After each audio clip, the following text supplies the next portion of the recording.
है वो आपको फर्स्ट सेमेस्टर में पढ़ना है। जो अभी आज से पढ़ाऊंगा वो सेकंड सेमेस्टर का है, लेकिन पीसीपी साल में एक बार है, इसलिए कंटिन्यूस कर रहे हैं हम। और अच्छा ओके। है, कंटिन्यूस है, आपको याददाश्त अच्छा रहेगा, तेज अच्छा रहेगा, अदरवाइज आप भूल जाओगे। ठीक। क्योंकि बहुत सारी चीजें मैं बार बार बोल रहा हूं और बोलता रहूंगा, तो आपको वो वर्ड दिमाग में बैठ जाएंगे, तो अच्छा है। चलिए अब शुरू करते हैं। हमने जो शुरू किया था जब ये क्लासेस 6 मार्च को, तो यूनिट 1 में पढ़ा था introduction to research methodology. Unit 2 में हमने प्रोबेबिलिटी वेरिएबल्स एंड हाइपोथेसिस किए थे। यूनिट 3 में कल तक हमने रिसर्च डिजाइन पढ़े थे। डिजाइन। आज हम एक नया चैप्टर शुरू कर रहे हैं। आपने देखा होगा डेटा पिछले कलेक्शन। 5 चैप्टर में हमने बहुत बार ये वर्ड यूज किया है, सैम्पलिंग सैम्पलिंग सैम्पलिंग सैम्पलिंग, बहुत बार यूज किया है। क्वांटिटेटिव तो रिसर्च। आज हम इसी के बारे में पढ़ेंगे। सैम्पलिंग क्या है, डेटा कैसे कलेक्ट करते हैं, कैसे एनालाइज करते हैं, और फाइनली उसको कैसे लिखते हैं। What is sampling and data collection? The purpose of sampling is to make inferences about the population based on characteristics and properties of the selected sample. आप कोरोना के ऊपर कोई रिसर्च करना चाहते हो, पूरी दुनिया में लाखों लोगों ने सफर किया है, आप लाखों करोड़ों लोगों के पास जाकर डाटा नहीं ले सकते। तो आप कुछ एक लोगों को जो आपकी रीच में हो, सोर्स अवेलेबिलिटी में हो, टाइम में हो, आप उन लोगों के सैंपल लेके उनके ऊपर वो ट्रीटमेंट करके पता कर लेते हो कि हाँ ये हो सकता है। Then you generalise it, you make it that this medicine, this treatment is applicable to everyone. Corona में ये हुआ है, हमारे देश में कोरोना की दवाइयां बनी, कोई पूरी दुनिया के लोगों को नहीं दी गई थी। पहले कुछ एक लोगों को दवाई दी गई। जब देखा कि हाँ इसका असर ठीक है, ये कोरोना से ठीक कर रहा है लोगों को, और इसका कोई साइड इफेक्ट नहीं है, कोई प्रॉब्लम नहीं है, तब वो दवाई पूरी दुनिया में दी गई। तो वो एक लोगों का रिप्रेजेंटेटिव जो था, रिप्रेजेंटेशन करने वाले कुछ एक लोग थे, उसे हम सैंपल कहते हैं, based on certain characteristics and properties. अगर कोरोना की दवाई बनाई है तो पेशेंट जो होंगे, सैंपल कैसा होना चाहिए, जो कोरोना से सफर कर रहे हैं, तो उस तरह के करेक्टरिस्टिक्स और प्रॉपर्टीज होनी चाहिए, ताकि आपका जो डाटा है वो, अगली लाइन में मैंने दिया है जो, कि वैलिड हो, रिलायबल हो। अदरवाइज आपका डाटा रिलायबल नहीं होगा। जो नॉन कोरोना पेशेंट को दवाई दोगे तो आपका दवाई का असर नहीं होगा, पता नहीं चलेगा, और आपका रिजल्ट गलत हो जाएगा। तो सैंपलिंग क्या है? Selecting a subset, a sample of individuals or data points from a larger population or this data set. आपके पास बहुत सारा डाटा अवेलेबल है, वहां से कुछ डाटा उठाते हो, डाटा सेट, या बहुत पॉपुलेशन है उसमें से छोटा सेट जो उठा लेते हो, डाटा सेट जो बोलते हैं।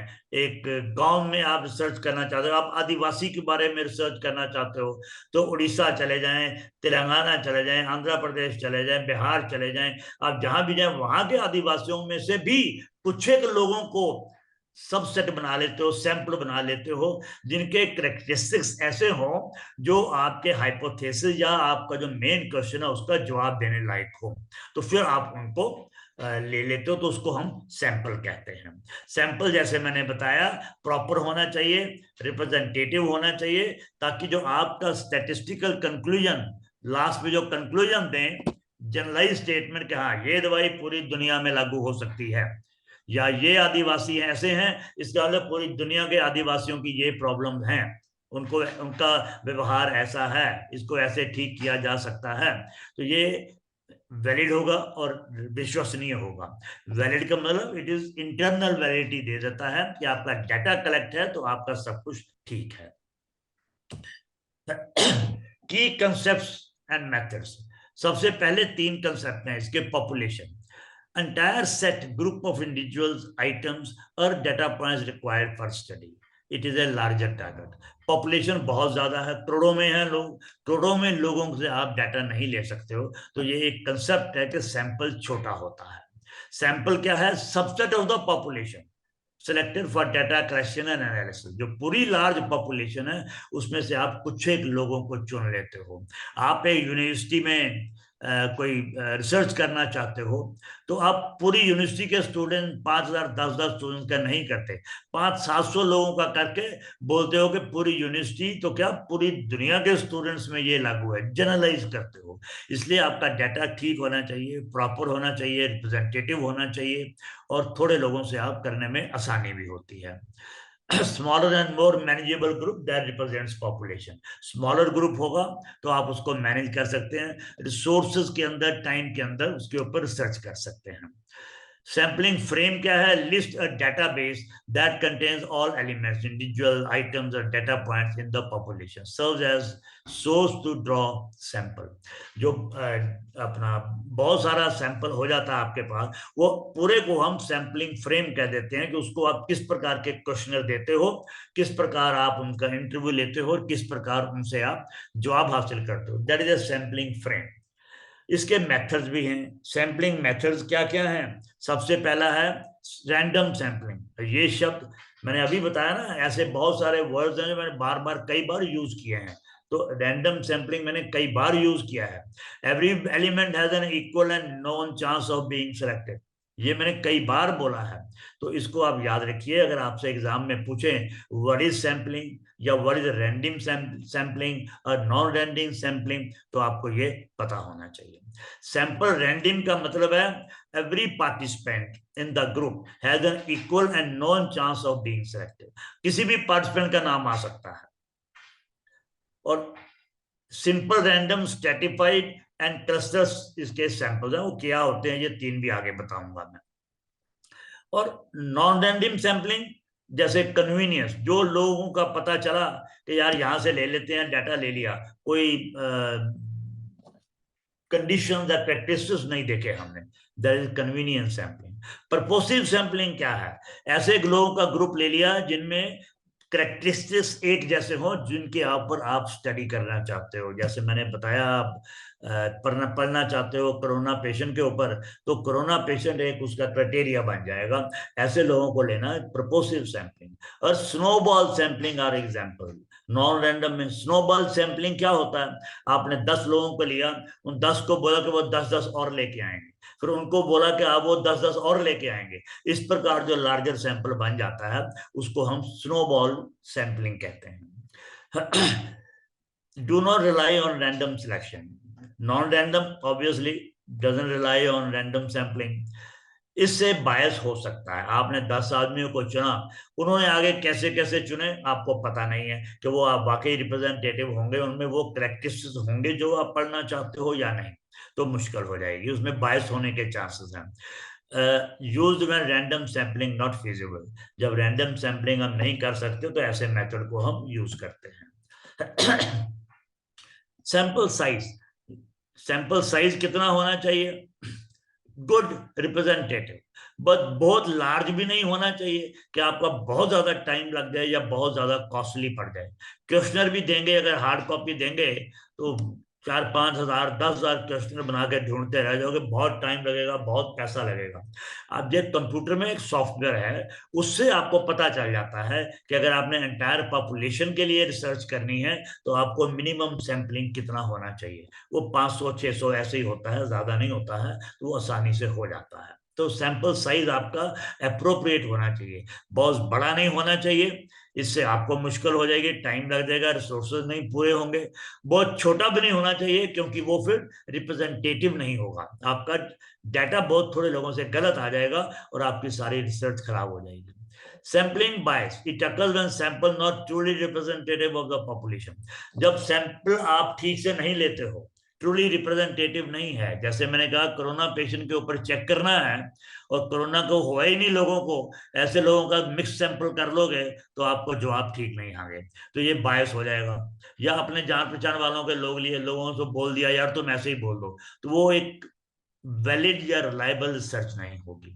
Sampling error, difference between estimate and true population parameter, जो पूरी पैरामीटर है पॉपुलेशन का वो अलग है, और जब आप सैंपल लेते हो उसका मीन या एवरेज अलग आ रहा है, उसका आंसर अलग आ रहा है, तो दोनों में जो डिफरेंस आ जाता है दैट इज सैंपलिंग एरर। इस एरर को कम करने के लिए हमें सैंपलिंग साइज लार्ज करना पड़ता है। तो जब सैंपलिंग साइज लार्ज करते हो तो इतना बड़ा नहीं बना लेना कि आप उसको मैनेज ना कर सको, बड़ा बैलेंस होके चलना है। इन्फ्रेंशियल स्टैटिस्टिक्स, सैंपल से क्या पता चलता है, उसकी अब आप डिडक्शन एनालिसिस करेंगे, उसको इन्फ्रेंस निकालेंगे, तो ये आपकी मदद करता है सैंपल कि आपका एनालिसिस ठीक है। और उसी के ऊपर जो डाटा मिलता है, इंटरव्यू, क्वेश्चनियर, मिक्स, जो भी मेथड आप यूज करते हो, जो आपको डाटा मिलता है उसके बेसिस पे आप कंक्लूजन बनाते हो, इन्फ्रेंस कि मैं इसका ये मतलब है, रिजल्ट निकालते हो। इसलिए सैंपल बहुत सही होना चाहिए, जिस basic concept. Multi sampling distribution of sample statistics. Sample means that would be obtained from multiple random samples of the same size from the population. आप 3 4 5 अलग अलग ग्रुप बना लेते हो, उन सब की अलग अलग एवरेज निकाल लेते हो, फिर उन सब की 5 ग्रुप की मेन एवरेज मीन निकाल लेते हो, उसको हम बोलते हैं सैम्पलिंग डिस्ट्रीब्यूशन। हर एक ग्रुप इस मेन सैम्पलिंग मीन से किस प्रकार डिफर करता है, how it is distributed, that is sampling distribution. Stratification.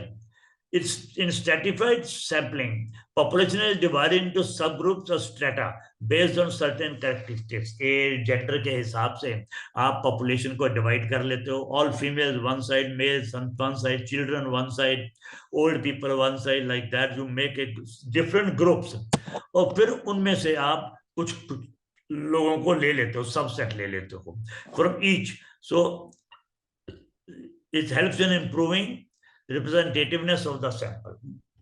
Sample बड़ा हो जाता है लेकिन रिप्रेजेंटेशन अच्छी हो जाती है, that is stratification. Cluster sampling क्या है, आप dividing the population into cluster, geographical region, and then randomly selecting some cluster.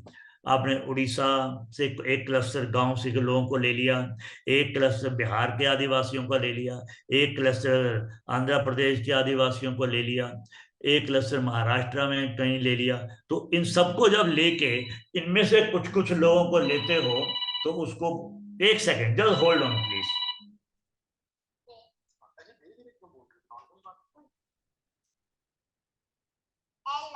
Hello,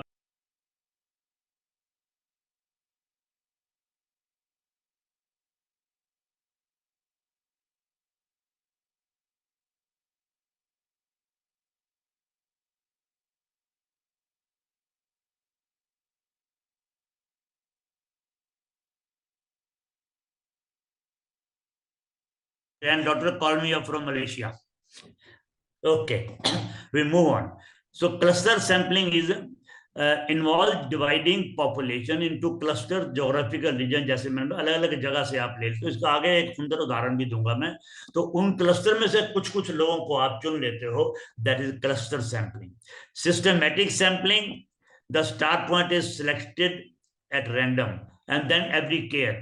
100 आदमी है, आपको खाली 20 लेने हैं, आप बोलते हैं कि okay every fifth element, every fifth individual, so 5वां, 10वां, 15वां, 20वां, 25वां, 30वां, इस लोग ऐसे लोगों को लेते हो, या कोई भी थर्ड, एवरी थर्ड पर्सन, तो तीसरा, छठा, 9वां, 12वां जब ऐसे लेते हो, it is known as systematic sampling.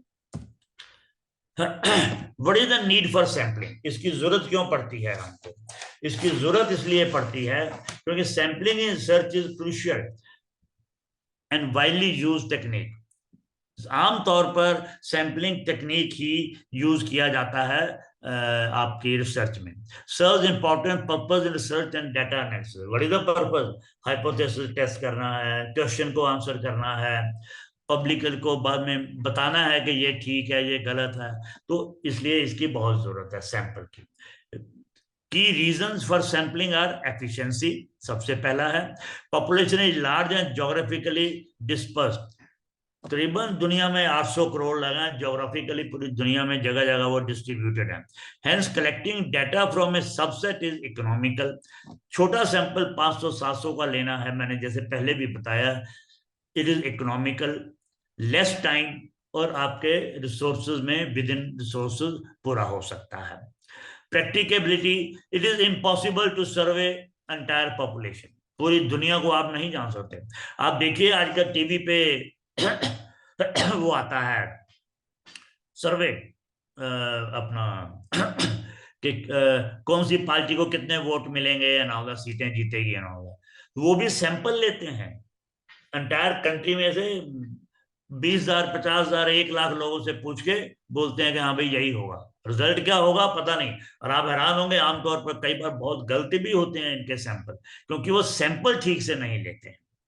तो प्रैक्टिकेबिलिटी क्या है, एंटायर पॉपुलेशन को करना बहुत मुश्किल है, इसलिए स्टडिंग सैंपल छोटा होता है। Studying effects of corona on the entire global population not possible. Sampling allows to draw conclusion from a manageable sample. Manageable sample होना चाहिए, जैसे मैंने बोला बहुत छोटा नहीं, एरर बहुत ज्यादा होगा, बहुत बड़ा नहीं, मैनेजेबल नहीं होगा। तीसरा है एक्यूरेसी। अगर आपका सैंपल प्रॉपर है तो आपका डाटा कलेक्ट आएगा और आपकी इन्फ्रेंसेस भी बिल्कुल सही रहेंगी, जो पूरे पॉपुलेशन के ऊपर आप जनरलाइज कर पाएंगे। Resource constraints, sampling is cost effective when time resource budget are fewer. जैसे बताया एफिशिएंसी के ऊपर मैंने, और प्रैक्टिकलिटी पे। विद इन रिसोर्सेज सैंपल को चेक करना बहुत आसान है। It reduces cost on data collection and time requirement. Destructive testing.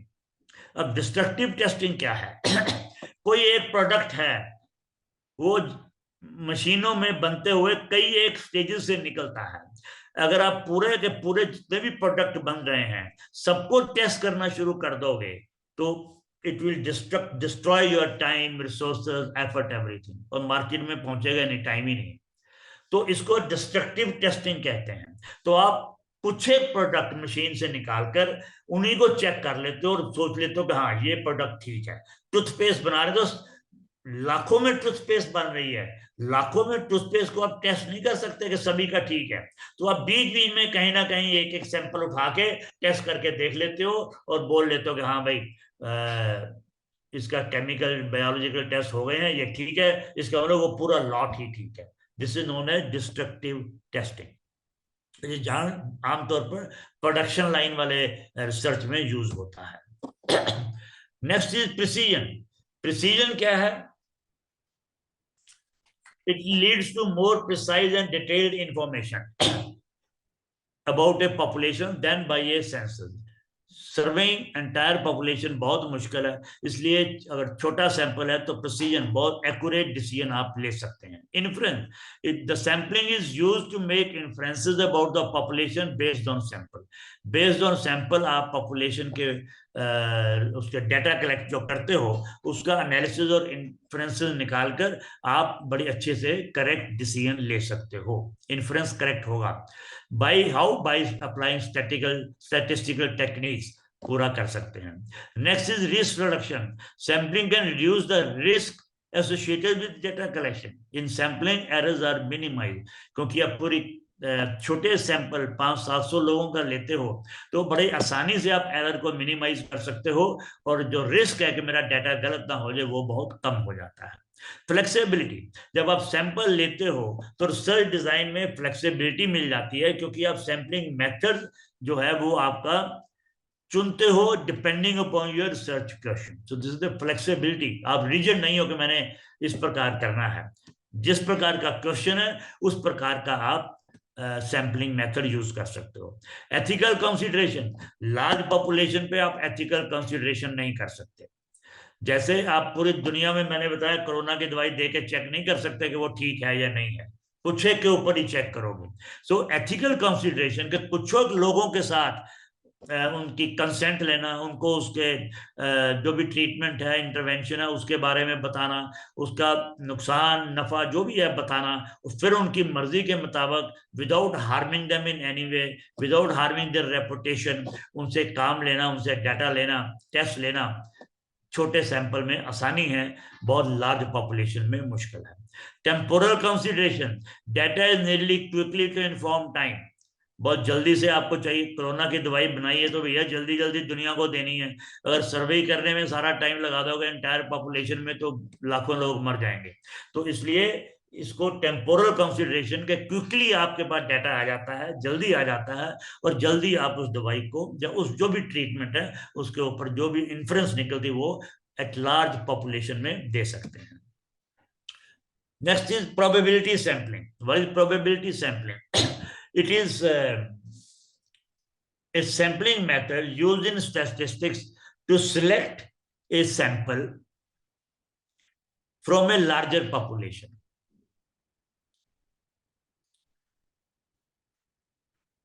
With a known and non-zero probability of each element in the population being included in the sample. पता है आपको, और जो सैंपल लेते हैं वो सारे उसका हिस्सा बन जाएंगे, नॉन जीरो। ऐसा नहीं कि उस सैंपल में से किसी को 0 पॉइंट है, किसी का कि ये हिस्सा नहीं है। सैंपल है तो जितने भी सैंपल में आपने लोग लिए, अगर 500 लिए हैं तो 500 के 500 उसका हिस्सा है। It is designed to ensure that the sample is representative of the population. जैसे बताया, पॉपुलेशन का रिप्रेजेंटेटिव है, वो करेक्टरिस्टिक्स होने चाहिए। रिड्यूसिंग बायस, ऐसा होना चाहिए कि बायस ना हो, जिस सब्जेक्ट पे आप रिसर्च कर रहे हो उससे करेक्टरिस्टिक जो चाहिए वो होने चाहिए उस सैंपल में। Allowing for valid statistical influences, valid मतलब इंटरनल जो वैलिडिटी है उसकी वो सही हो सके, इसलिए आपका सैंपल सही होना चाहिए। प्रोबेबिलिटी है ये। Each element of the population has a non probability of being included in the sample. बताया पहले भी, random sampling widely used in scientific and survey research. Common probability sampling methods क्या है? सिंपल रैंडम सैंपलिंग, अभी पीछे पढ़ा हमने। Every individual item has an equal chance of selection, सबका मौका आ सकता है। Can be done by random number generation और ड्राइंग फ्रॉम ए हैट। आप एक लॉटरी डाल दो 100 आदमियों की, बोलो जी मुझे तो 20 चाहिए, निकालते जाओ, जिन 20 का निकल आए उनको आप रख लीजिए। It means that each element has the same probability, chance, opportunity of being included. दूसरा है stratified sampling, divide the population into subgroups based on certain characteristics like age, gender, location. Samples are then independently drawn from each stratum. Each सब group जो है उसमें से आप जो बनाए अलग अलग से आप कुछ एक लोगों को ले लेते हो जो सैंपल बन जाते हैं। It ensure that each sub group is represented adequately in the sample. आप ईच सब ग्रुप जो है वो, जैसे मैंने आदिवासी का बताया, एक जो उड़ीसा का लिया है तो एडिक्वेट है, जो उड़ीसा के आदिवासी बता रहा है। जो बिहार का लिया वो बिहार के आदिवासियों का बता रहा है। जो आंध्र प्रदेश के लिए वो आंध्र प्रदेश के आदिवासियों के बारे में बता रहा है। तो इनफ होना चाहिए, इतना होना चाहिए कि वो करेक्ट रिप्रेजेंटेशन कर रहा हो।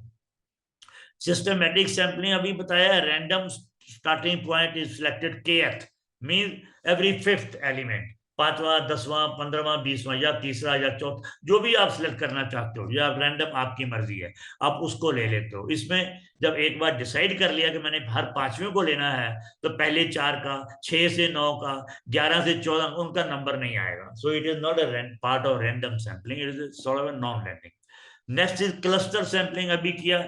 Divide the population into cluster, geographical regions में अलग अलग हम कर लेते हैं। सिलेक्ट क्लस्टर्स रैंडमली, अलग अलग क्लस्टर को रैंडमली उनमें से ले लेते हैं। All in the selected cluster are included in the sample. आपने 4 जगह से क्लस्टर ले लिए, उड़ीसा, बिहार, आंध्र प्रदेश, तेलंगाना, और बाद में उनमें से 2 को रख लिया टेस्ट करने के लिए, लेकिन 2 जो है वो कंप्लीट क्लस्टर्स हैं, उनमें पूरे नंबर्स हैं जो आपको डाटा दे सकते हैं। गुड़िया, हेलो गुड़िया, मैं क्लास में हूँ।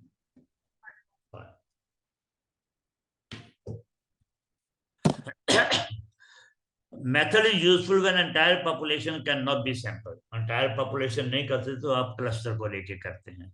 Multi-stage sampling combination combines 2 or more of the above methods. जो हमने किया है, sample, random sampling, stratified, systematic sampling, cluster sampling, इनमें से आप मिक्स करके ले लेते हो, तो इसको हम कर लेते हैं multi stage sampling. May use cluster sampling to select countries, जैसे India, Bangladesh, Canada, America, 4 countries ले लिया आपने। So this is what cluster sampling. उस क्लस्टर सैम्पलिंग में आपने कुछ एक स्कूल चुन लिए स्टडी के लिए, दैट इज स्ट्रेटिफाइड सैम्पलिंग, और उसमें से बच्चों को चुन लिया अलग अलग से, that is simple random sampling. तो आपने मिक्स करके 3 तरह के सैम्पलिंग मेथड को यूज कर लिया, it is known as multi stage sampling. Non probability हुआ, अब पढ़ते हैं नॉन प्रोबेबिलिटी सैम्पलिंग।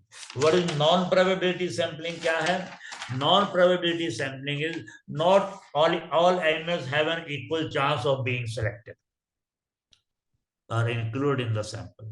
सबका मौका नहीं है. Often relies on subjective judgment, convenience और availability. जितने अवेलेबल हैं या आपको आसानी से मिल जाता है लोग, आप उसी के ऊपर निर्भर करते हो. It is less representative and has a potential for bias. ये रिप्रेजेंटेटिव जो सैम्पलिंग है आपका रैंडम, उसके तरह से नहीं है और इसमें बायस होने के चांसेस बहुत ज्यादा होते हैं. Common non-probability sampling methods are convenience sampling, selecting items which are most accessible or convenient. जो नजदीक है, आसानी से मिल जाए, वहां का डाटा ले लिया, so most convenience ले लेते हैं. It is simple and low cost. It can introduce significant bias as it may not represent the entire population. जो आप entire population का सैंपल लेना चाहते हो सकता है वो ना हो, क्योंकि आपने नजदीक में अपनी कन्वीनियंस के हिसाब से ले लिया है. लेकिन it is cheap and simple and easy to carry out data analysis. Judgmental or purposive. Judgmental, जब मैंने कहा जैसे परपोसिव, जिसमें ऐसा ग्रुप जिसमें कैरेक्टरिस्टिक्स एक जैसे हों, तो ये उनके एक्सपर्टीज या जजमेंट के ऊपर डिपेंड करता है. It is common in qualitative research. Qualitative research जहां 3, 4, 5 लाइन का आंसर देना होता है, लंबा आंसर देना है, वहां या इंटरव्यू करते हो उसमें ज्यादा काम आता है. When specific characteristics need to be studied. तो स्पेसिफिक कैरेक्टरिस्टिक पढ़ना है तो आप यस नो नहीं कर सकते, उसको आप डिटेल में इंडिविजुअल से जो एक्सपर्ट्स हैं उनसे पूछ के करते हो. बट इसमें बायस भी आ सकता है if judgment of selection of people is not correct. अच्छा भी है कि इसमें आपको और बड़े अच्छे अच्छे क्वेश्चन और आइडिया भी मिल सकते हैं. Snowball sampling. Snowball sampling use where population is hard to reach और डिफाइन. हिडन और स्टिग्मेटाइज्ड ग्रुप्स हैं जिनके ऊपर होता है लोग छुपे हुए हैं, सामने नहीं आना चाहते, अपने बारे में नहीं बताना चाहते, ऐसे लोगों को सैंपलिंग करने के लिए होता है. आप किसी आदिवासियों को, अब संदेश खली जैसे बहुत मशहूर हो रहा है आजकल, जाइए वहां से 200-300 लोगों से, लेडी से बात करना बड़ा मुश्किल हो जाएगा, वो खुल के नहीं जवाब देंगे. लेकिन अगर आप 1-2 को ऐसे बता सकें और उनसे पूछें तो फिर उनको कहें कि वो आगे दूसरों से पूछ के बताएं, बात करके बताएं. That is snowballing. पर इसमें बायस होने के, गलत होने के बहुत चांसेस हो जाते हैं. ये स्पेसिफिक सर्कमस्टांसेस में ही यूज किया जाता है. Quota sampling. Select item based on characteristics, age, gender, then select individuals non random तरीके से, केएथ या कोई मेथड लगा के करें, to fill quotas in each sub group. जो आप कोटा लिया उसमें हर सब ग्रुप में लोगों को आप डालने की कोशिश करिए. This is more structure than convenience. Convenience में तो ऐसे ही आपने मर्जी से आसानी से उठा लिया था. This is better than convenience method, but इसमें भी बायस आ सकता है if quotas are not well defined and represented. Volunteer sampling. Volunteer जैसे वर्ड बताता है. सेल्फ सिलेक्शन और ऑप्ट इन सैंपलिंग. लोग बोलते हैं जी हम बताएंगे इसके बारे में, अपने आप ही वॉलंटियर कर देते हैं कि हम इस स्टडी में हिस्सेदार बनना चाहते हैं. Often used in online surveys or studies relying on voluntary participation. Even in corona, some people are volunteered to be tested with the medicine. So that is voluntary acceptance. Can lead to self-selection bias. Well, कोई दूसरे लोग भी इसमें आ सकते हैं खुशी खुशी में सैंपल देने के लिए. सो जिनका करेक्टरिस्टिक्स, जिनको आप स्टडी करना चाहते हो वो उनमें नहीं है, लेकिन वो बताते नहीं है, तो ऐसे में ध्यान रखना पड़ता है. Haphazard sampling. Haphazard sampling is involves selecting individuals or items without any particular system structure. Very subjective method may introduce bias. जो भी है जैसे भी है उठा लिया, हैफजर्ड. अरे भाई तुम आ जाओ, तुम आ जाओ, तुम आ जाओ, तुम आ जाओ, हैफजर्ड मैनर में कर लिया, तो ऐसे में वो बायस होने का बहुत चांस है. ऐसा सैंपल जनरली एरर बेस्ड होता है, अच्छा डाटा नहीं देता है. सैंपलिंग हो गया, तो अब आते हैं हम डाटा कलेक्शन के ऊपर. What is data collection? It is a process of generating information from various sources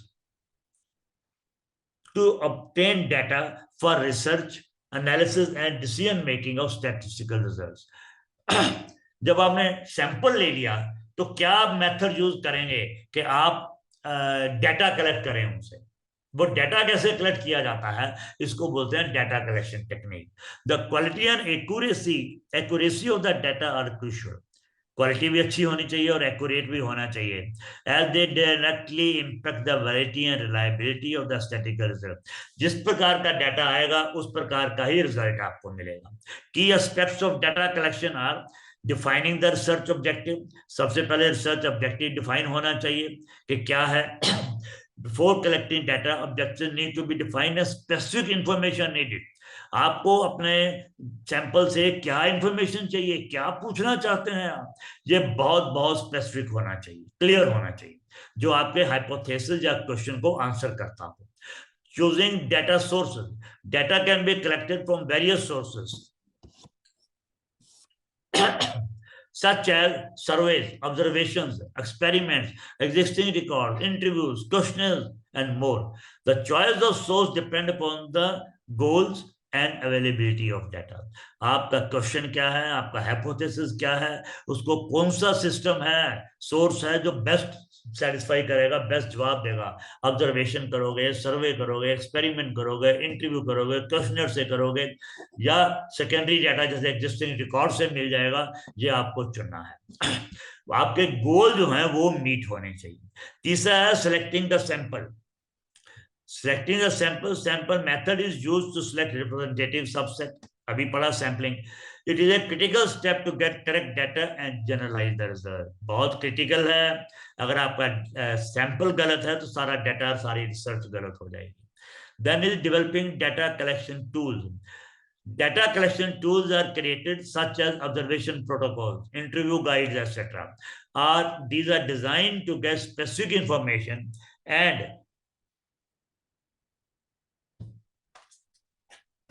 ensuring, एक second, just 1 second.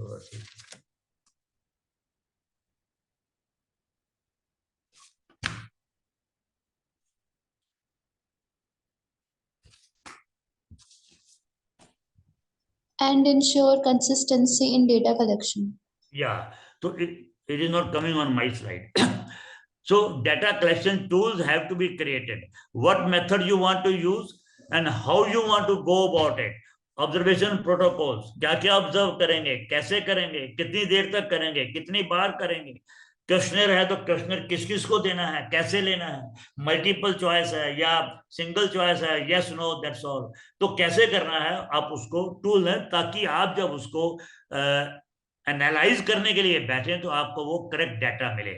ऐसा नहीं होना चाहिए कि आपका डाटा अलग है और जब एनालिसिस करने बैठे तो वो आपका टूल उसके लिए काम ना कर पाए। की एस्पेक्ट्स ऑफ डाटा का। Next is pilot testing. Pilot testing, it is available to test the data collection tool. जिस भी मेथड से आप डाटा कलेक्ट करने की कोशिश करते हैं, it is always advisable to carry out the pilot testing. Pilot testing से आपके जो डाटा कलेक्शन टूल के एरर्स हैं वो मिनिमाइज हो जाएंगे, खत्म हो जाएंगे। डाटा कलेक्शन प्रोसेस, तो डाटा कलेक्शन प्रोसेस क्या है? It is a phase where data is collected from sample. इसका मतलब क्या हुआ? इसका मतलब आप किस प्रकार लोगों से मिलते हो, किस प्रकार एडमिनिस्टर करते हो सर्वे, कंडक्टिंग इंटरव्यू, रिकॉर्डिंग ऑब्जर्वेशन, कैसे लिखते हो, इसमें क्या क्या लॉजिस्टिक्स इन्वॉल्व हो जाते हैं। It is known as the process of collecting the data. Then is the data entry and recording. जो डाटा कलेक्ट किया है उसको सही तरीके से एंटर भी करना है आपके नोटबुक में, उसको सही तरीके से लिखना है। Procedure for data entry should be accurate and subject to quality control में सही होना चाहिए, ताकि आप स्टेट में वो डाटा लेके मीन निकालें, सिग्मा अल्फा निकालें, जो भी निकालना, जो मेथड यूज किया है उस स्टेट में, उसके ऊपर आप उसका एनालिसिस कर सके। So data has to be like that, ताकि वो सीधे के सीधे आपके क्वेश्चन को आंसर कर रहा हो और करेक्टली आप उसको जो भी स्टैटिस्टिकल टूल यूज करना चाहते हैं उसके मुताबिक हो। Quality control. Quality control means measures such as validation checks, double data entry, inter-rater reliability. Assessments are applied to minimize data entry errors and indiscrepancies. Quality control सही होना चाहिए भाई। डाटा जो है वो डिपेंड करेगा सैंपल के ऊपर, लेकिन आपके क्वेश्चनर्स, इंटरव्यू, जो भी मेथड आप यूज कर रहे हो वो क्या है, वो क्या आपके सही क्वेश्चन को जवाब दे रहा है, आपके हाइपोथेसिस का जवाब दे रहा है, और वो बार बार करने से होगा कि आपका क्वालिटी कंट्रोल सही है, उससे आपके रिलायबिलिटी का पता चलेगा। Maintaining data security and confidentiality, जब तक आपकी रिसर्च पूरी नहीं हो जाती आपको वो डाटा बिल्कुल अपने पास रखना है, उसकी प्राइवेसी बना के रखनी है, आप इसको सबके सामने नहीं रख सकते। It is more essential in studies involving human subjects, ethical consideration हमने बार बार पढ़ा है, किसी को नुकसान ना हो इस डाटा से, इसलिए उसकी सिक्योरिटी को ध्यान में रखते हुए इसको रखा जाता है। Data cleaning and pre processing, what is data cleaning and processing? It is required to address misusing, it is required to address missing values, outliers and inconsistencies. Data transformation और recordings may be needed. Data को कैसे आपने आगे transform करना है, कैसे data का interpretation करके कंबाइन करके इकट्ठा निकालना है और कैसे उसकी रिकॉर्डिंग करनी है, ये है data cleaning and pre processing. आपको बहुत सारे जवाब ऐसे भी आएंगे अगर आप क्वेश्चनर करते हो, इंटरव्यू करते हो, जिनका कोई रेलेवेंट नहीं, तो उसको क्लीन करना पड़ेगा, आपको निकालना पड़ेगा और जो रेलेवेंट है वही रखने पड़ेंगे। Next is data storage. अब डाटा स्टोरेज मतलब data should be stored in a secure and organised manner, ensuring accessibility for analysis, ensure is protection from loss, unauthorized access और data breaches। तो ध्यान से डाटा को कंप्यूटर में, hard disk में, जहां भी रखना है। अगर आपका डाटा लॉस हो गया तो आपको बहुत मुश्किल हो जाएगी, काम काफी दोबारा करना पड़ेगा। ये तो मेरा खुद का उदाहरण है, जब मैं अपनी पीएचडी कर रहा था तो मेरे अपना लैपटॉप से सारा डाटा गायब हो गया था। After about 2.5-3 years of my hard work, the whole data vanished। तो दिल्ली में एक कंपनी है गुड़गांव में, वहां गया, वहां मैंने अपना कंप्यूटर दिया, उन्होंने हार्ड डिस्क से मुझे फिर डाटा निकाल के दिया। तो दैट टुक सम टाइम, मेरे 1-2 महीने वेस्ट हो गए उसमें, एंड नेचुरली पैसे भी काफी लगे उसमें।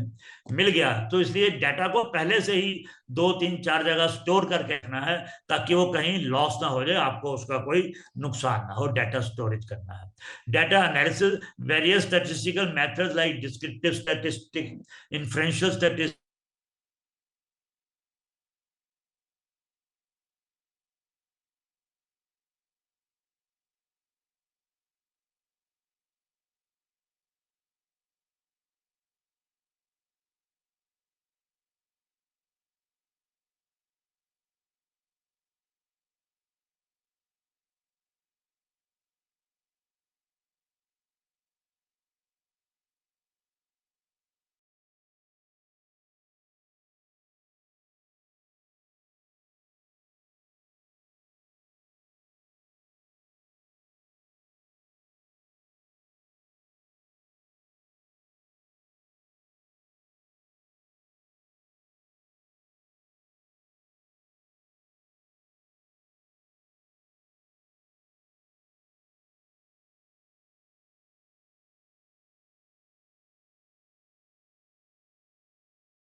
Recording in transparency and progress. रिप्रोडक्टिविटी।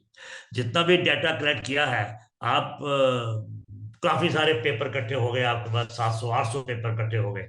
अब उनको तो रिसर्च में नहीं लगाते हो, खाली डाटा कलेक्टेड मेथड ये वो पूरा लिख देते हो, लेकिन वो पूरा भी एज ए रिकॉर्ड रखना है, उसकी भी बाद में कभी भी जरूरत पड़ सकती है, या कोई और उसके ऊपर सर्च करना चाहे तो उस डाटा का इस्तेमाल कर सकता है। It should include data collection plan क्या था, इंस्ट्रूमेंट क्या यूज किए हैं, and any other deviation from the plan, क्या आपने कैसा किया है। What is the importance of data collection? The importance of data collection is data collection is fundamental and critical component of research and in decision and making and in decision making process. So it is the most important part, data collection. Sample बहुत ध्यान से चुन लिया तो data collect नहीं लिया तो मुश्किल हो जाएगी। तो इसका क्या इंपॉर्टेंस है? Basis for informed decision making, जो आप डाटा कलेक्ट करते हैं उससे जब एनालिसिस करते हैं, हाइपोथेसिस जस्टिफाई करते हैं, तो आप उस डिसीजन को पब्लिक में देते हैं, गवर्नमेंट को देते हैं, ऑर्गेनाइजेशंस को देते हैं।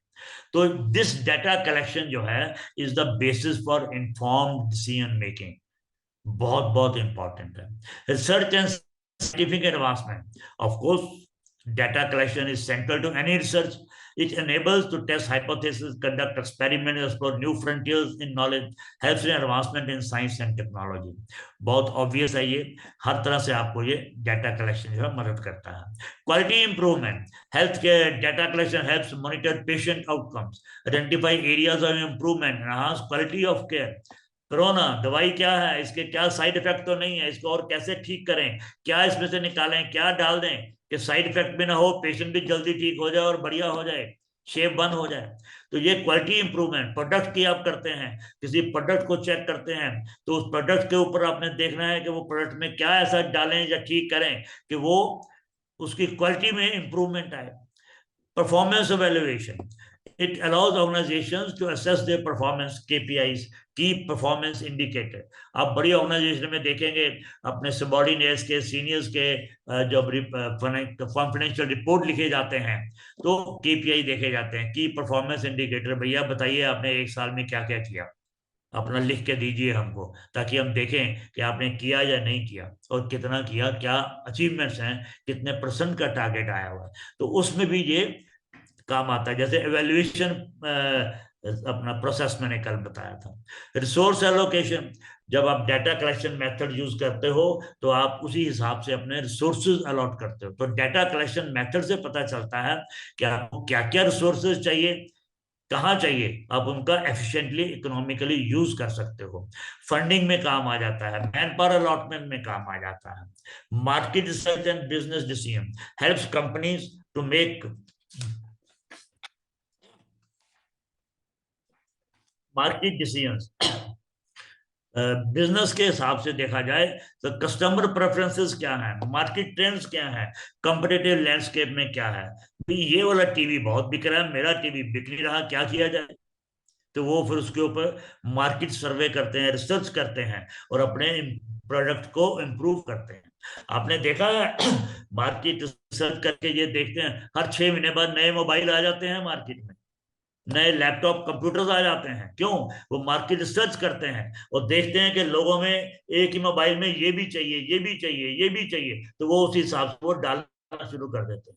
पहले मोबाइल में डालते थे, व्हाट्सएप नहीं थे, छोटे छोटे मोबाइल होते थे, फिर व्हाट्सएप डाल दिए, फिर एसएमएस डाल दिए। अभी तो सैकड़ों फंक्शन है जिनको शायद most of us don't even use it. अब तो मोबाइल के ऊपर लाइव पिक्चर भी देखो, क्या करो, फिर यार हमारा मोबाइल कोई हैक कर लेगा, पता लग जाएगा। आईफोन में देखिए हैकिंग के भी आ गया कि हैक भी ना हो सके। तो ऐसी ऐसी चीजें आती हैं, तो ये सब मार्केट रिसर्च से आती हैं। Risk assessment, data collection can be use in risk analysis in various sector. Financial companies वगैरह जो हैं, इंश्योरेंस कंपनीज हैं, वो इंश्योरेंस रेट्स और क्या मार्केट से ट्रेंड से चेक करती हैं। आपने देखा है एक कंपनी बोलती है कि हम हमारे पास पैसा जमा कराओ, हम आपको 8% इंटरेस्ट देंगे। दूसरी कंपनी जो 7.5% दे रही थी वो मार खा जाती है, लोग उधर भाग जाते हैं। तो फिर 7.5 वाला बोलता है हम 8.25 कर देंगे। ये इस प्रकार के जो रेट ये फ्लक्चुएट करते हैं, ये सब मार्केट एनालिसिस और रिस्क असेसमेंट से होते हैं कि 8.25 करने से इंश्योरेंस कंपनी को क्या लॉस हो जाएगा, कितना पैसा वेस्ट हो जाएगा, कितने लोग आ जाएंगे, क्या मिलेगा या क्या नुकसान होगा, ये सब करते हैं। Next is policy development and evaluation.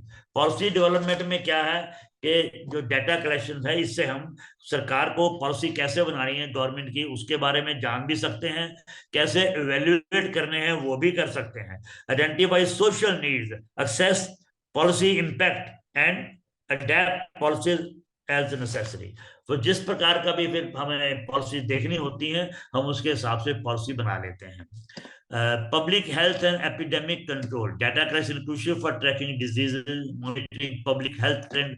Corona में आपने देखा एपिडेमिक में कि उसके ऊपर एवेल्युएट किया गया, चेक किया गया डाटा कलेक्शन कर करके कि कैसे इस डिसीज को ट्रैक किया जाए, कैसे वायरस को रोका जाए बढ़ने से, और कैसे लोगों को किस तरह की दवाई दी जाए ताकि वो ठीक हो सके।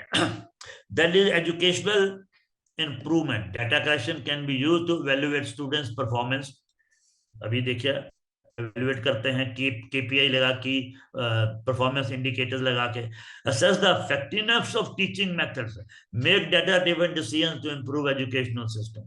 आजकल देखा यूनिवर्सिटीज में, कॉलेजेस में, अच्छे अच्छे इंस्टीट्यूशन में, even in corporate sector junior senior का डाटा देते हैं KPI कि ये क्या है कैसे है। तो एजुकेशनल इंप्रूवमेंट के हिसाब से भी ये बहुत अच्छा है। Environmental conservation, managing environmental resources, tracking climate change and ensuring sustainability of ecosystems and natural resources के ऊपर भी आप data collection is very vital in monitoring all this. Legal and forensic investigation, it plays its role in gathering evidence, reconstructing events, and ensuring a just and fair process. आपने देखा है ये EDC छाती, दे reconstruct the event, कहाँ murder हुआ, लोगों को ले जाती है, विटनेस को और अक्यूज को, वहां पे दे रिकंस्ट्रक्ट द इवेंट, कैसे हुआ कैसे हुआ। लीगल हिसाब से ये लीगैलिटी यानी कोर्ट में प्रूव करने के लिए बड़ा आसान होता है। एंड फोरेंसिक इंफॉर्मेशन, कोई डेथ होती है तो पोस्टमार्टम होता है, फोरेंसिक इंफॉर्मेशन लेते हैं ताकि लोग, जैसे देखा NIA वगैरह, आज के जो पीछे कुछ दिन बेंगलोर में एक जो ब्लास्ट हुआ तो NIA की टीम जाती है, नेशनल इन्वेस्टिगेशन एजेंसी, वो फोरेंसिक टीम भी है उनके पास, वो आपके हाथ पांव के निशान, कहीं हाथ लगा दिया कहीं कुछ लगा दिया, तो वो निशानों से बम फटने से किस टाइप का बम था क्या था, इन चीजों के बारे में पता लगाती है। तो वो उस हिसाब से भी लोगों को, जो क्राइम करने वाले होते हैं उनको पकड़ने में ये काम आता है। तो लीगल और फोरेंसिक इन्वेस्टिगेशन में भी डेटा कलेक्शन किया जाता है। Program evaluation, evaluate effectiveness of programs and initiative by the government to find out if the resources are being used efficiently. क्या जो गवर्नमेंट ने स्कीम बना दी, उज्ज्वला स्कीम बना दी, किसानों को पैसा देने की स्कीम बना दी, सब्सिडी दे दी, तो ये क्या लोगों तक पहुंच भी रही हैं? इस टाइम पे जो प्रोग्राम एवेल्युएट किए जाते हैं उसको बोलते हैं प्रोग्राम एवेल्युएशन। जो पॉलिसीज गवर्नमेंट बनाती है, ऑर्गेनाइजेशन बनाती है, क्या वो जिनके लिए बनी है वहां तक पहुंच रही है? Evidence based practice, data collection supports evidence based practice in healthcare. Healthcare में ये एविडेंस बेस्ड प्रैक्टिस हो जाती है। Social work and other fields ensures that interventions and decisions are based on best available data. Evidence based, जो evidence लोगों से मिलता है हेल्थ केयर में, सोशल वर्क में, अदर फील्ड में, जो लोगों से आइडिया मिलता है, जो लोगों में हम ऑब्जर्वेशन करके एविडेंस ले लेते हैं, उसके ऊपर हम एविडेंस बेस्ड एक प्रैक्टिस बन जाती है और उसको भी रिकंस्ट्रक्ट करके उसके ऊपर भी रिसर्च की जाती है, तो वो भी डाटा मिलता है हमको। Continuous improvement, data collection is an ongoing process, and so it helps in continuous improvement in various domains, allows for identification of trends and measurement of progress over time. It is an ongoing process. ये रुकता नहीं है, एक research रुक जाएगा तो कोई और रिसर्च वाला उसके ऊपर करेगा, कोई और करेगा, तो ये एक ऑनगोइंग प्रोसेस है जो चलता रहता है। वेरिएशन भी आती रहती हैं टाइम टाइम, उसी के बेसिस पे गवर्नमेंट भी अपनी पॉलिसी चेंज करती रहती है। Next is selection criteria in data collection. तो सिलेक्शन क्राइटेरिया क्या होता है डाटा कलेक्शन में? सबसे पहले है to ensure that the data collected is reliable, relevant and valid. ये बहुत जरूरी है। It is essential to select that right data collection technique. ये बहुत जरूरी है, ऐसा डाटा होना चाहिए जो राइट हो, वैलिड हो, रिलायबल हो और सेम करेक्ट मेथड यूज किया जाओ। Selection criteria depends and will vary according to the study, objective, resources, sample and available time. तो जब आप सैंपल ले लेते हो कि उसके लिए, तो आपको पता होना चाहिए कि डाटा कलेक्शन के लिए आपको क्या क्या करना है और क्यों करना है, आपका हाइपोथेसिस क्या है, ऑब्जेक्टिव क्या है, आपका रिसोर्सेज क्या है, आपके पास टाइम कितना है, आपका स्टडी क्वेश्चन क्या है, इन सब को ध्यान में रखकर ही आप डाटा कलेक्ट करते हैं। द की सिलेक्शन क्राइटेरिया है research objective, need to align with the objective. Data आपका ऐसा होना चाहिए जो आपके ऑब्जेक्टिव से मेल खाता हो। Should clearly define what is the study and what data is required to answer research question. Clearly आपका डाटा कलेक्शन मेथड जो है वो होना चाहिए कि आपका स्टडी ऑब्जेक्टिव क्या है, आपका क्वेश्चन क्या है, वो आपस में मेल खाते हों। Population sample, consider the size of the sample, कितने का कर सकते हैं और कितना का सही है करने के लिए। Collecting data from small specific group larger diverse population. Method should be accurate to the target group. जो टारगेट ग्रुप है वो भी सही होना चाहिए और ग्रुप का जो सैंपल साइज है वो भी सही होना चाहिए। नहीं तो वो बहुत ज्यादा है तो भी मुश्किल है, बहुत छोटा है तो भी गलत डाटा आ जाएगा। Data type, determine the type of data needed, qualitative और क्वांटिटेटिव। अगर आप क्वालिटेटिव लेंगे तो क्या होगा, नॉन न्यूमेरिक और डिस्क्रिप्टिव होगा। आप लोगों से पूछिए जी आप उज्ज्वला स्कीम के बारे में क्या बोलेंगे, इंटरव्यू लेंगे तो वो बोलेगा, क्या बोलेगा वो, अच्छी है, लोगों को फायदा हो रहा है, पर सरकार का भरोसा नहीं, बंद ना कर दे, इतना खर्चा हो रहा है, कब तक चलाएंगे। अब ये डिस्क्रिप्टिव मेथड आपके पास आ गया है, इसमें से आपको क्या चाहिए जो आपके ऊपर निर्भर करता है, इसलिए वेरी वेरी सब्जेक्टिव हो जाते हैं। और नॉन न्यूमरिक है, इसमें आप नंबर नहीं दे सकते 1 2 3 4। Quantitative data is numeric and can be measured, वो नंबर दे सकते हैं 1 2 3 4, स्केल देते हैं आप, और स्केल को डाटा, स्केल का डाटा लेके उसको जब एनालाइज करते हैं वो ज्यादा आसान होता है, ज्यादा रिलायबल होता है। Data source, decide whether to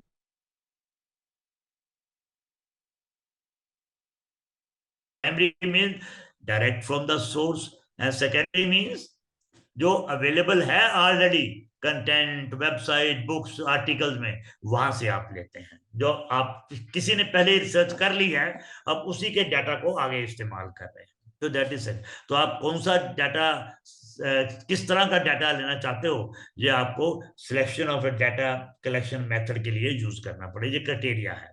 next is feasibility, assess the practicability and feasibility of data collection methods।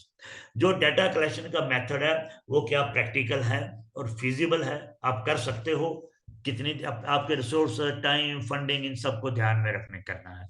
और can it be realistically collected, सच्चाई, रिसर्च में सच्चाई का होना बहुत बहुत जरूरी है, ये बहुत जरूरी ध्यान में रखें। गलत रिसर्च करेंगे तो लाखों करोड़ों का नुकसान हो जाएगा। Next is validity. Validity means कि डाटा ऐसा होना चाहिए जो वैलिड हो, should be able to measure accurately what is intended to major.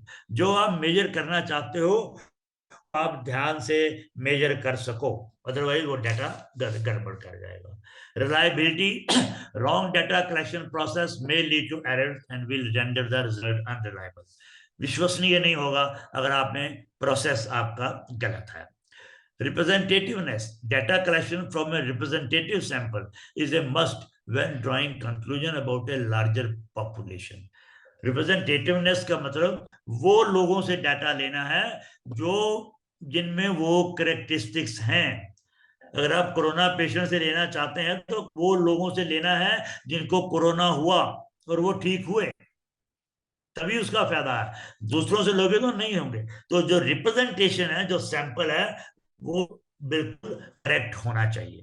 Ethical consideration, be aware of ethical collecting data from human subjects, उनकी प्राइवेसी, उनकी कॉन्फिडेंशियलिटी का बहुत बहुत ध्यान रखिएगा। Resource availability, think can you afford the data method as per available resources including funding, technology and trained personnel। कैसे करेंगे, जो आपके रिसोर्सेज हैं, टाइम, फंडिंग, रिसोर्सेज, उसके हिसाब से हो सकता है। ये क्राइटेरिया इसका याद रखिएगा। Data collection tools, data collection tools क्या है? Choose appropriate data collection tools like surveys, questionnaires, observations, interviews, etc. Tools have to be based on objective and nature of data required। किस तरह का आपका ऑब्जेक्टिव है, किस तरह का हाइपोथेसिस है, किस तरह का डाटा चाहिए आपको, उसके बेसिस पे आप डाटा कलेक्शन टूल जो है वो आप रखते हो, ताकि आपको स्ट्रेट वे उसको एनालाइज करने में आसानी हो। Time frame, is the study time sensitive? Corona जैसी स्टडी तो बहुत टाइम सेंसिटिव थी, जल्दी जल्दी चाहिए था, तो जल्दी करना है तो आपको ऐसा मेथड लेना पड़ेगा which allows you efficient and rapid data collection. ये क्राइटेरिया है जिससे कारण ऐसा डाटा मेथड ले जो आपके टाइम के हिसाब से ठीक बैठता हो। Next is data analysis requirements. तो डाटा एनालिसिस रिक्वायरमेंट्स क्या है? Plan as to how analysis will be carried out from the data. Data collection should be in a format suitable for chosen analysis technique। जो आप पहले से ही कैसे करना चाहते हो एनालिसिस, तो डाटा फॉर्मेट जो है कलेक्शन का वो पहले से ही वैसा बना के रखो। जब मैंने पहले भी बताया कि ये बहुत ध्यान से एक एक स्टेप चलना है। Every step is dependent on the previous step. तो डाटा कलेक्शन जो कर रहे हैं ये क्राइटेरिया है कि इससे ध्यान से करें कि जो आपने फॉर्मेट बनाया है कि मैंने इसको क्या टूल यूज करना है, ये डायरेक्टली उसमें फिट हो जाए। Research environment will dictate data collection method. कैसा है आपका एनवायरनमेंट? फील्ड ऑब्जर्वेशन में भी use for naturalistic studies. Sunlight on plants, air, weather, climate, कोई ऐसी चीजें देती हैं तो आपको ग्राउंड पे जाना पड़ेगा, फील्ड एनालिसिस करने पड़ेंगे। और कंट्रोल एक्सपेरिमेंट्स में आप कुछ वेरिएबल कंट्रोल करके लेबोरेटरी में कर सकते हैं। तो रिसर्च एनवायरनमेंट कैसा है, आपको उसके बेसिस पे डाटा कलेक्शन मेथड चूज करना पड़ेगा। Culture and contextual consideration. Be careful of culture and contextual factors that could influence data collection process. Multicultural and cross-cultural context. अलग अलग धर्मों के लोग, अलग अलग विश्वास करने वाले लोग, मल्टीकल्चरल हैं, अलग अलग रीति रिवाज वाले लोग, वहां पे आपको अलग अलग डाटा लेंगे तो आपको थोड़ा मुश्किल हो सकती है। तो ये थोड़ा ध्यान रखना है कि आपने जिस सब्जेक्ट पे डाटा लेना है उस सब्जेक्ट के लोग वहां हो, वही सवाल पूछे जाएं नेचुरली और उसी हिसाब से वो जवाब दें। Pilot testing, if possible conduct pilot testing, pilot study of the data collection method to identify any correct any issues before full scale data collection।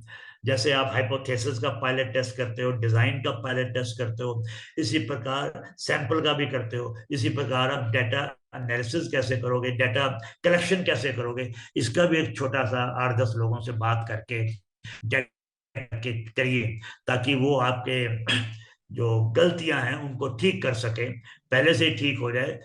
See, everything is aligned to the previous step, and every question, interview, everything is based on what you want to answer, your main question, your main hypothesis। irrelevant information होगा तो कोई research नहीं। तो इसलिए आपका pilot testing से ऐसी बहुत सारी गलतियां होती हैं जो ठीक हो जाती हैं। ओह, आज का थैंक यू। कल से बताएंगे primary and secondary data collection कैसे करते हैं। Thank you. Om Shanti. Thank you भाई ji. On time. Om Shanti. Om Shanti. Thank Om you. Shanti. Om Shanti. Om Shanti. Om Shanti. Thank you. Om Shanti. Om Shanti. Om Shanti. अभी नेक्स्ट क्लास है जी, फ्राइडे को। क्लास किसका होगा पता नहीं। गौरव भाई हमारी नेक्स्ट क्लास है अभी।